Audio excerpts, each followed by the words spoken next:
Bonjour à toutes et tous, donc on est ravis de vous retrouver pour une nouvelle interview sur la chaîne Meilleur SCPI. Aujourd'hui, on a la chance d'accueillir Benjamin Lebeau. Bonjour Benjamin. Bonjour Jonathan. Tu es directeur général au sein de la société de gestion de portefeuille Aldéran. On est ravis de t'accueillir aujourd'hui. Vous avez plusieurs fonds, fonds grand public et professionnels. Et aujourd'hui, on va un peu parler de vos SCPI.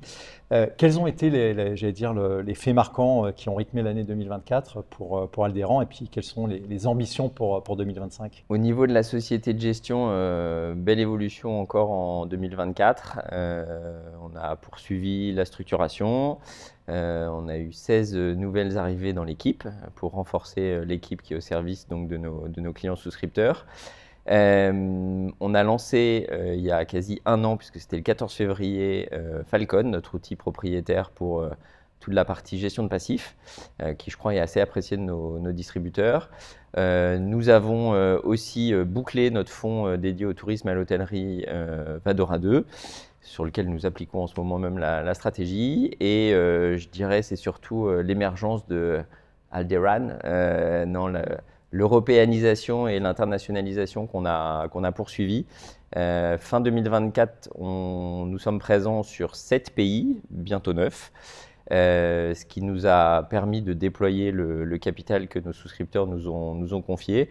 Et notre équipe Invest est par Mons et par Vaux, dans les avions, dans les trains, pour trouver des opérations, en s'appuyant aussi sur notre réseau d'operating partners, puisqu'on s'appuie pour ce faire sur tout un réseau qu'on a bien développé au cours de l'année. Un operating partner, pour que nos auditeurs comprennent, c'est quoi concrètement? C'est un relais local. En fait, il n'a pas vocation à faire le travail à notre place, mais en revanche, on sait que l'immobilier reste un métier éminemment local, et c'est pour nous une façon de ne pas être considéré comme le pigeon qui vient de France, et d'éviter les pièges, et avoir aussi parfaire, je dirais, un peu notre connaissance des différents marchés sur lesquels on investit.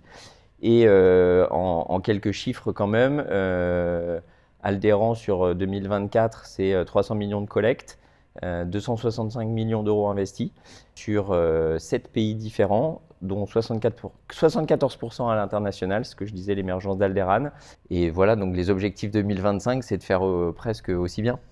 C'est bien, ouais, on voit qu'il y a une super dynamique, et j'ai tout de suite envie de te poser la deuxième question, qui est voilà, la première année de la SCPI Comet. J'ai posé cette question en disant, allez, on est déjà dans les étoiles? Alors moi, je dirais qu'on n'est pas dans les étoiles, mais en tout cas, on est bien en orbite, parce que le lancement a été, je pense, réussi. On a effectivement collecté 110 millions d'euros sur cette SCPI Comet, qui est, je pense, un beau record. Qu'on a déployé sur un portefeuille qui est déjà composé de 10 actifs, extrêmement diversifiés. Et donc, c'est effectivement un lancement réussi. Et cette SCPI, c'est quoi un peu sa stratégie pour bien comprendre? Alors, clairement, la stratégie, elle est diversifiée pour aller saisir l'ensemble des opportunités qu'offre le marché. Et surtout, elle est résolument internationale, puisque nous n'avons pas la possibilité d'investir hors de France. Nous avons la possibilité uniquement d'investir hors de France. Ça nous ouvre clairement le terrain de jeu en termes de recherche d'opportunités. Ça permet bien sûr de diversifier le risque géographique. Ça nous permet aussi parfois de bénéficier d'une fiscalité un peu moins contraignante.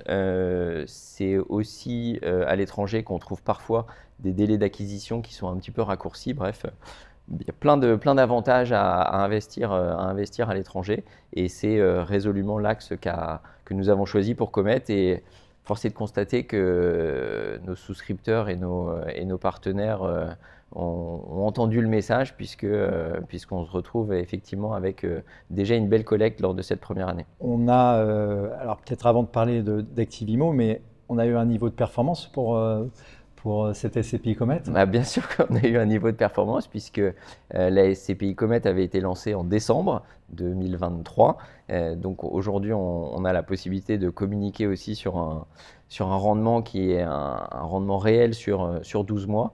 Je crois qu'on est la seule SCPI à pouvoir se vanter de distribuer un taux de distribution qui a 2 chiffres, puisqu'on est à 10,62 sur l'année. Alors bien sûr, il y a l'effet mécanique du lancement de cette première année et du délai de jouissance, mais c'est un rendement réel sur 12 mois, pas extrapolé, pas un rendement de quelques mois extrapolé.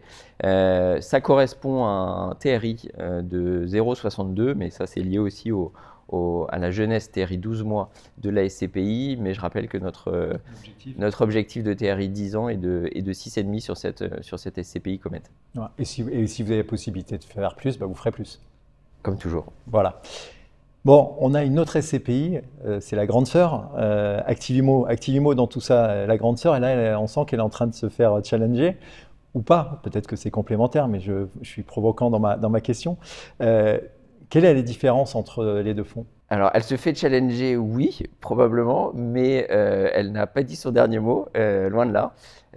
Non, là aussi, avec Activimo, alors là où les deux fonds sont différents, c'est que l'une est résolument diversifiée, Comet.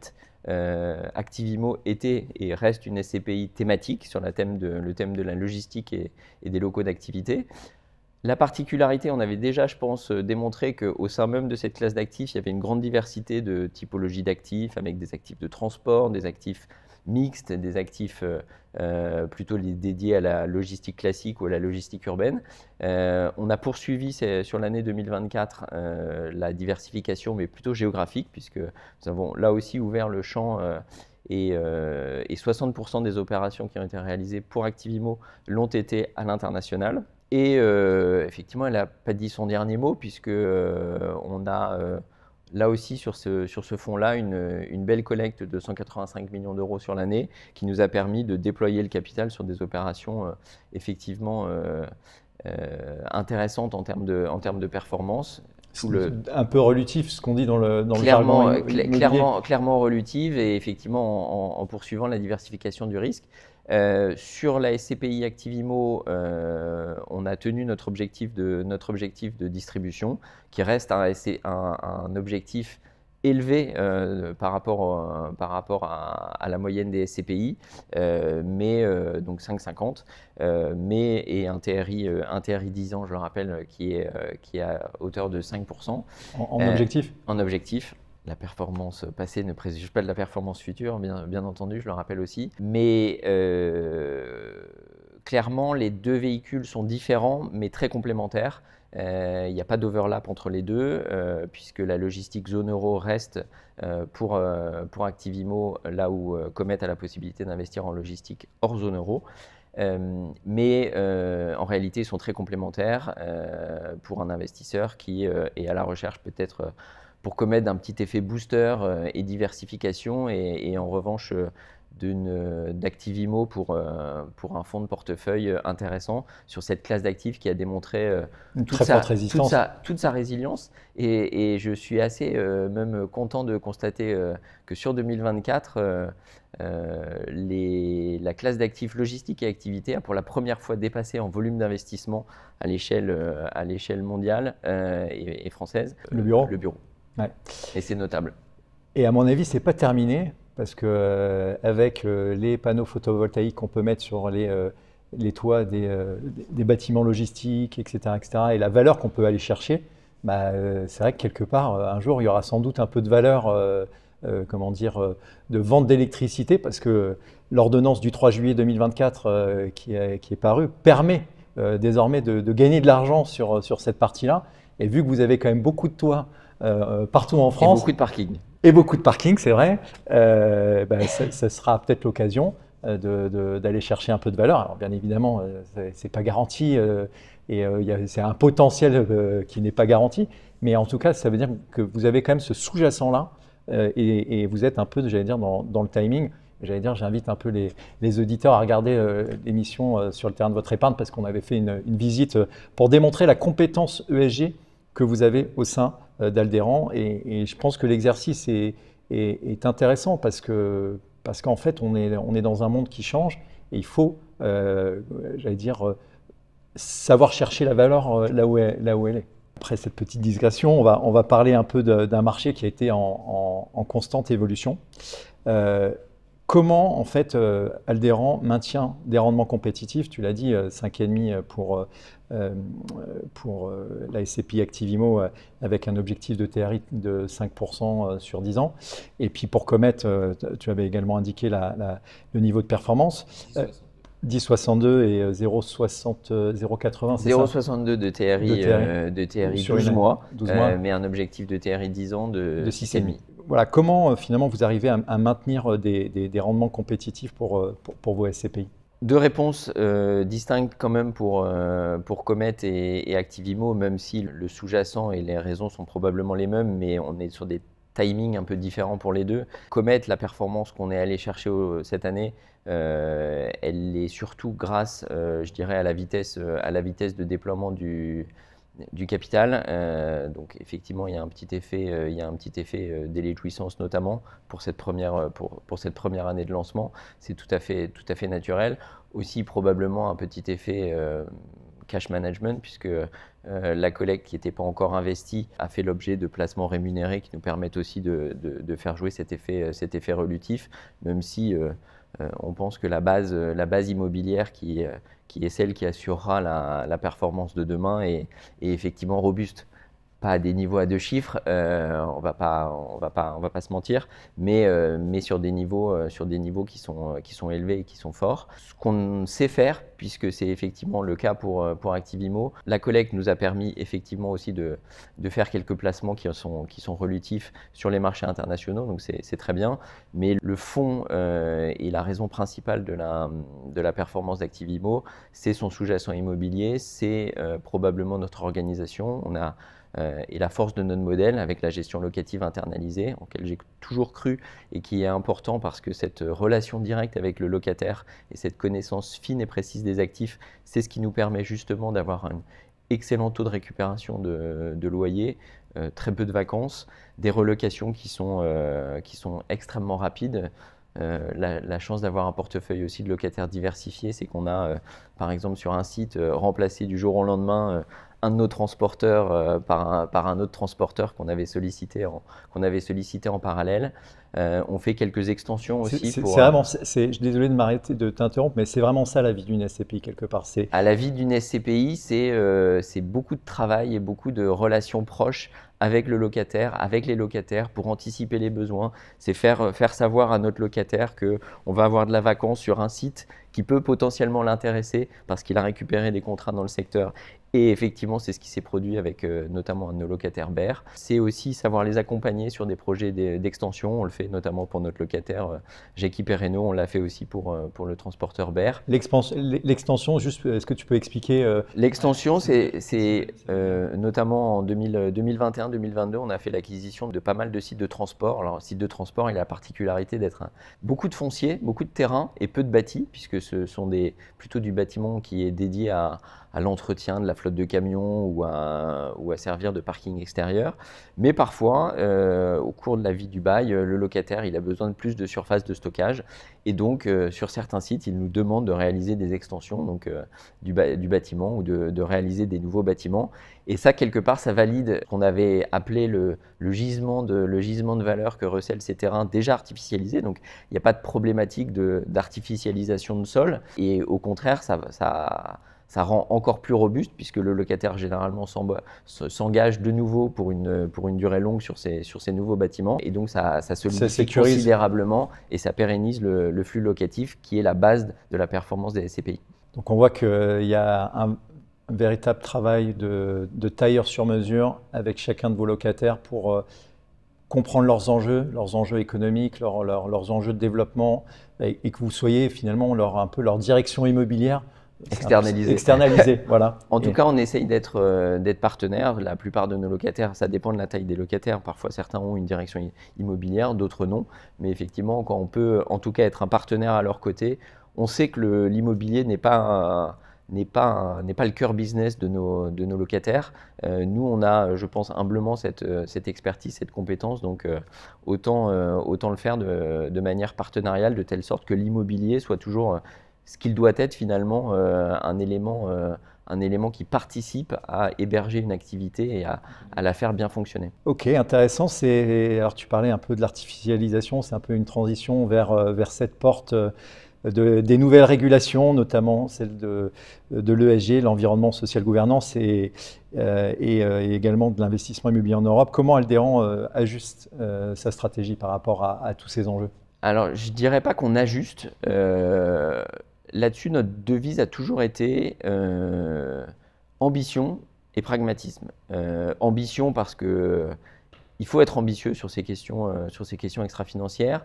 Pragmatisme parce qu'on est sur un sous-jacent qui est quand même qui a ses spécificités et que j'ai toujours pensé que pour faire quelque chose d'efficace, il fallait des outils ou faire des choix qui soient opérationnellement, qu'on peut mettre en place opérationnellement. Sinon, ça ne sert pas à grand-chose. Et je dirais avec l'immobilier, on a de la chance parce qu'on est vraiment effectivement un peu dans le dur. Alors comment ça se traduit chez nous? Ça se traduit par des actions mais qu'on peut voir dans la fameuse vidéo sur l'actif de Saint-Pierre-les-Nemours, même si là on est sur un actif exemplaire. C'est des engagements qui sont des engagements qui sont forts au niveau de la société. Pour donner une illustration, on a signé cette année, on est devenu signataire Aldéran des Principles for Responsible Investment, forme d'engagement complémentaire. Au niveau des fonds, nous avons obtenu le label ISR pour Comet avec un challenge comme pour Activimo quand on a labellisé notre première SCPI ISR. Le challenge a été de trouver un référentiel qui soit adapté à la classe d'actifs logistique et activité, ce qui n'était pas forcément le cas. Là, sur Comet, on a eu un autre challenge qu'on a essayé de relever, c'est d'imaginer un référentiel qui soit très adapté et opérationnellement, qui fonctionne opérationnellement pour l'international. Parce que là non plus, c'était un challenge qui n'était pas évident. J'espère qu'on a réussi à le faire. Labellisation ISR pour Comet, relabellisation pour Activimo. Renouvellement, ouais. Renouvellement du cycle. On est reparti pour 3 ans avec on a ajusté là pour le coup la stratégie avec un axe volontairement fort sur la biodiversité. Et ça va être un petit clin d'œil aussi à des initiatives que tu as eues, mais cette année, on a accompagné nos vœux à l'échelle d'Aldéran. On a envoyé à tous nos locataires ou nos gestionnaires de sites un nichoir à oiseaux en leur demandant de l'installer et de nous envoyer les photos pour souligner un peu cet axe fort de la biodiversité.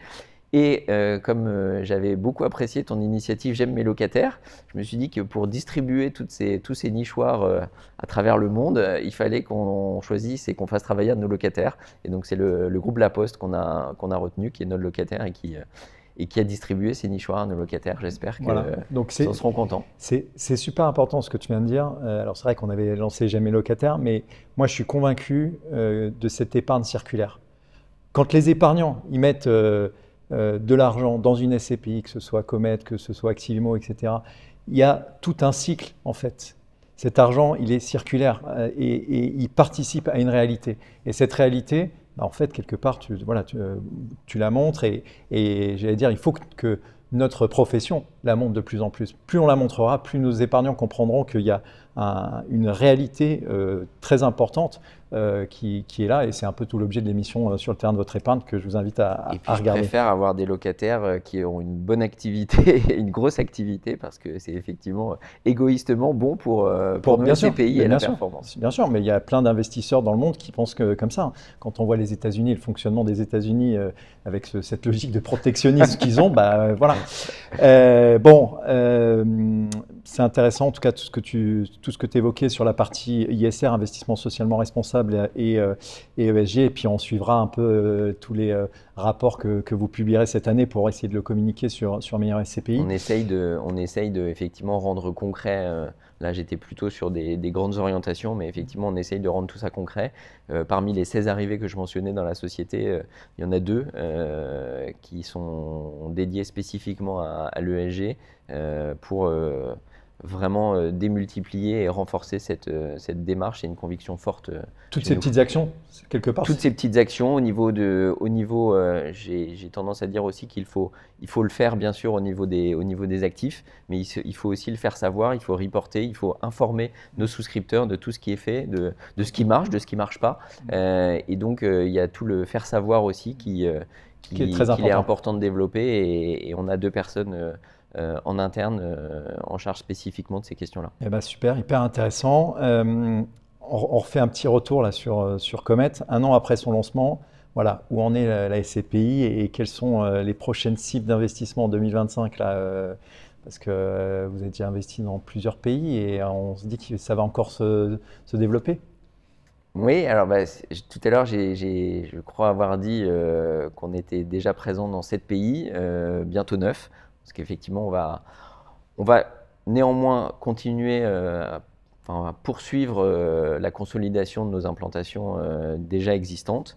Fait notable, on a fait également nos premières acquisitions hors zone euro au UK en fin d'année. On a effectivement 2 autres cibles d'ouverture de pays qui devraient se concrétiser en 2025. C'est difficile d'ouvrir un pays pour se dire, voilà, tu arrives, tu es gérant et tu veux aller investir, je ne sais pas, par exemple en Pologne. Tu n'as pas encore investi sur place. Ça prend du temps d'ouvrir un pays? Ça prend du temps et on essaye de faire les choses de manière organisée. Il faut qu'on ait une conviction sur le pays, sur l'intérêt que ça a d'un point de vue immobilier. Bien sûr, on étudie aussi l'aspect fiscal de remonter des revenus fonciers. Ensuite, il faut aussi, j'évoquais tout à l'heure nos operating partners ou nos relais locaux. On n'a pas la prétention de connaître tous les marchés et tous les spécificités de chaque sous-classe dans les marchés. Donc, il faut aussi constituer un réseau d'acteurs locaux et de conseils locaux qui sont fiables et qui sont de confiance et qui travaillent avec le même soin et la même exigence que nous. Et ensuite, il faut aller sourcer les opportunités. Donc tout ça, effectivement, ça prend du temps et c'est pour ça qu'il ne faut pas non plus qu'on se disperse trop et qu'on essaye de le faire de façon très structurée et très réfléchie. Volontairement, je te pose cette question parce que j'ai l'intime conviction que c'est très important d'être très méthodique parce que ouvrir un pays, ça prend du temps et vous avez les bonnes équipes en interne qui ont déjà l'expérience passée d'ouverture de pays. Donc c'est super important de le dire pour que l'épargnant demain qui a envie de rejoindre, j'allais dire, le projet d'épargne de Comet, qui comprennent que derrière ce niveau de performance, il y a aussi un grand niveau d'expertise dans la sélection des operating partners, dans la sélection des pays, etc., dans les solutions fiscales pour pouvoir quelque part, j'allais dire, faire en tout cas les meilleurs choix possibles et que c'est pas ça ne s'invente pas en fait, c'est un niveau de... Non, voilà. Clairement, il faut aussi parfois avoir conscience peut-être de ses points faibles et quand on a lancé Comet, on avait anticipé ce sujet d'internationalisation et de la complexité de l'internationalisation et c'est dans cette perspective-là notamment que Miranda Kabiri nous a rejoint en tant que directrice de l'international pour nous accompagner dans cette démarche et force est de constater que sur 2024, avec l'aide de Miranda, on a pas mal voyagé, mais justement, ça s'est concrétisé avec toutes les belles ouvertures de pays que nous avons faites et qu'on va poursuivre. Donc, on voit que ça va se poursuivre et que ça va être dans une dynamique forte. Donc, on va presque être en orbite. Une petite anecdote là-dessus, c'est qu'on a fini l'année 2024, on a signé une deuxième opération au Royaume-Uni avec avec un locataire. C'était une opération de sell and leaseback sur un entrepôt froid. Et ce qui est intéressant, c'est qu'en fait, ce groupe international avec lequel on a signé le 31 décembre à 15 h, jusqu'au bout, on y est, c'est le locataire pour lequel on avait indiqué dans la note d'information de Comet la possibilité de les accompagner en Amérique du Nord et en Nouvelle-Zélande. La raison pour laquelle ces 2 territoires figurent sur la note d'information, c'est ce partenaire-là qu'on avait déjà rencontré il y a maintenant un peu plus d'1 an. D'accord. Donc ça vous donne des pistes. Des pistes. Eh ben, on a hâte de savoir. On passe à cette dernière question, j'aime toujours la poser. Est-ce que tu as des bonnes nouvelles à nous partager? Alors, tu nous en as déjà partagé beaucoup, mais est-ce que tu en as peut-être une dernière ou deux dernières, je ne sais pas. On est attaché au service client. On a proposé très tôt décimalisation de la part, réinvestissement du dividende qu'on essaye de pousser, versement programmé. Et la bonne nouvelle de 2025, je pense, ce sera aussi, et on y travaille ardemment, c'est la mensualisation du dividende. Je pense que c'est quelque chose qui est apprécié par les épargnants et on s'est fixé l'objectif de le faire au cours du premier semestre 2025. Bon, bah c'est bien, c'est une super nouvelle parce que c'est vrai que les épargnants, ils aiment bien avoir chaque mois ce dividende qui est versé avec le petit mail, le petit SMS, voilà, ça arrive régulièrement. Et puis voilà, bah en tout cas, je te remercie infiniment, Benjamin. Merci de ta présence. C'était super agréable de voir quelque part toute cette rigueur et cette humilité qui se dégage d'Aldéran, même si dans le nom, on a l'impression que vous êtes des stars, mais c'est l'intention qui compte en fait, qui se dégage et on voit bien ça. Vous avez deux super fonds qui sont dans une dynamique vraiment construite et j'allais dire et abouti avec une sensibilité, des enjeux, une volonté de bien faire pour le locataire. Mais si c'est bien faire pour le locataire, ça veut dire pour l'épargnant. Par ricochet, c'est pour l'épargnant. Pour l'épargnant. Donc, merci beaucoup. À très bientôt. Merci, Jonathan. Et je vous dis à une prochaine fois. Merci beaucoup. Si vous avez des questions, des commentaires, n'hésitez pas à les mettre dans la partie en dessous de cette vidéo. Et on vous dit à très bientôt. Merci.